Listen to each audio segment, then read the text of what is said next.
Сервилноста на македонските дипломати е минато. Добро е што конечно гледаме раздвижување и реакција од нашата дипломатија, кога се во прашање обидите за влијание од странски дипломати на внатрешно-политичките состојби во Македонија. Појавните реакции на албанскиот амбасадор во Македонија, Денион Мејдани, кој ги поддржа студентите што протестираат за полагање на правосуден испит на албански јазик, познавачите велат дека однесувањето на албанскиот амбасадор е апсолутно неприфатливо и мора да има соодветна реакција од надлежните. Не е прв пат албанскиот амбасадор во Македонија да се меша во нашите внатрешни работи на еден безобразен, то крајно безобразен начин.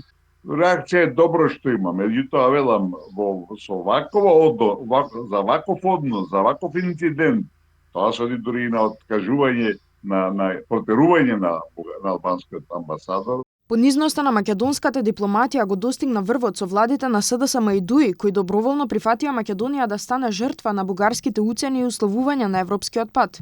Прво со потпишувањето на договорот за добрососедство, па со прифаќањето на двата протоколи, се до францускиот предлог кој беше усвоен и покрај силното противење на тогаш опозицијската ВМРО-ДПМН.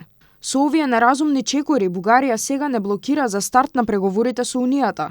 Никовски вели дека поради таквата политика од минатото, Македонија се уште не може да се извлече од бугарските уцени и условувања. Ние се уште сме сочени со целокупен диктат да го менуваме уставот, што е надвор од умот, али не преземаме акција да се тоа промени. Знаете, ние имаме подпишано обврски кои или треба да ги откажеме и треба да ги исполниме.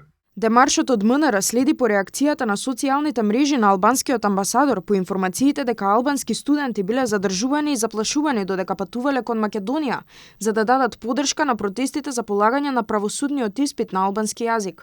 Во демаршот се вели дека потребно е јавните настапи и изјави да бидат во духот на пријателските односи и меѓусебно почитување меѓу двете земји, како и согласно вообичаените дипломатски стандарди и практики.